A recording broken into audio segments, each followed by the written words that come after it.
While markets in Asia were mixed today as investors milled through fresh uncertainty surrounding Brexit. Japan's Nikkei 225 fell 0.55% to 20,442.75, while the Topix index slipped 0.32% to 1,537.77 points. In South Korea, the Kospi rose 0.43% to 2,106.1.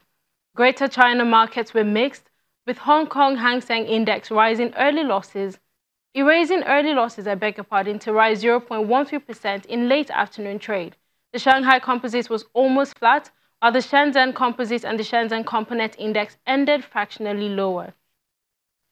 In Australia, the benchmark ASX 200 added 20.6 points as the heavily weighted financial sub-index added 0.61%. And now US stock futures were slightly higher on Wednesday following a parliamentary defeat for British Prime Minister Theresa May's Brexit deal. Dow futures were 76 points higher as of 2:12 a.m. Eastern Time, indicating a 26-point rise at the open, while S&P 500 and Nasdaq futures were also higher. Traders were digesting news that the UK leader had lost a vote on her Brexit deal by 230 votes, which is believed to be the highest margin of defeat for any sitting government in British political history. Also weighing on investors is the partial government shutdown, which has extended into its 26th day and is the longest shutdown on record. Meanwhile, China's central bank, the People's Bank of China, made its biggest ever daily net cash injection via reverse repo operations, totaling $82.73 million. Now, as the world prepares for the year's largest global gathering, South Africa's President Cyril Ramaphosa believes that his country will be going to the World Economic Annual Meeting in Davos, Switzerland, on a firm footing despite the challenges the country is currently facing. President Ramaphosa, who will be leading the South African delegation to Davos, was addressing the business community at a breakfast meeting where WEF deliberations were set out in presenting the nation as an investment destination. Our business correspondent Natasha Firu reports.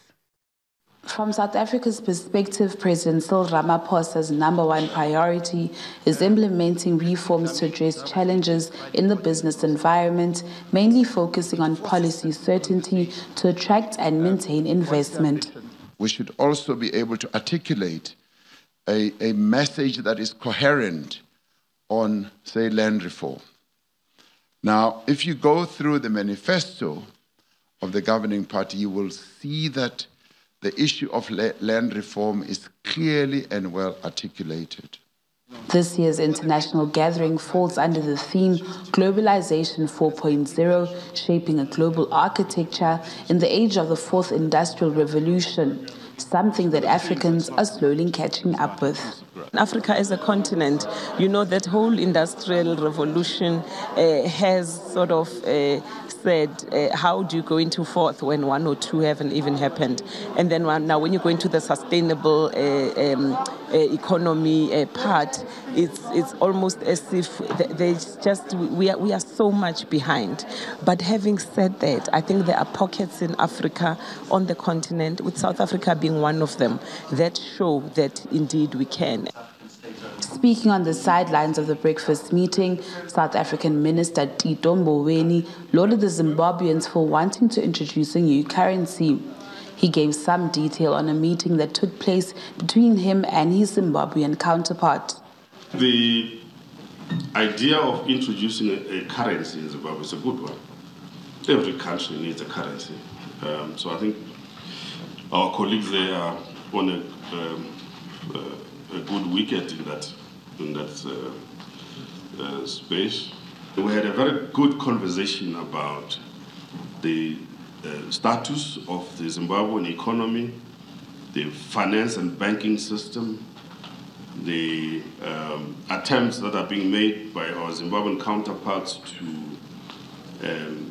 reignite the economic health of Zimbabwe, and reaffirmed our mutual commitment to work together to improve the situation in Zimbabwe. All roads will lead to the largest global gathering of CEOs and heads of state in the world. the World Economic Forum's annual meeting that will take place from the 22nd to the 25th of January in Davos, Switzerland. From Johannesburg, South Africa, Natasha Piri, Channels Television News. Now, still staying with South Africa, President Ramaphosa has announced that South Africa's ruling African National Congress has no intention to tinker with the independence of the Reserve Bank. Now, this comes after the party said the central bank should broaden its focus to boost employment and economic growth. However, President Ramaphosa explains that the governing party would like everyone to focus on the creation of jobs.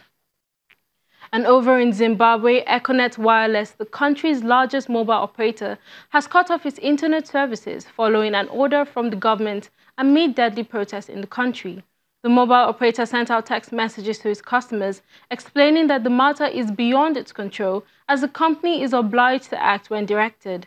Additionally, Econet knows that all networks and providers have also suspended their services. The International Air Transport Association has launched a data tool that will help airlines collaborate in real time during flights to avoid turbulence. The tool, Turbulence Aware, will augment an airline's ability to forecast and avoid turbulence by pooling and sharing turbulence data generated by participating airlines as it happens. Until now, airlines have relied on pilots and weather advisories to battle turbulence and its impact on flight operations. Okay. We'll take a break now. When we return, we'll cross over to the Nigerian equities market for today's market update. Don't go away.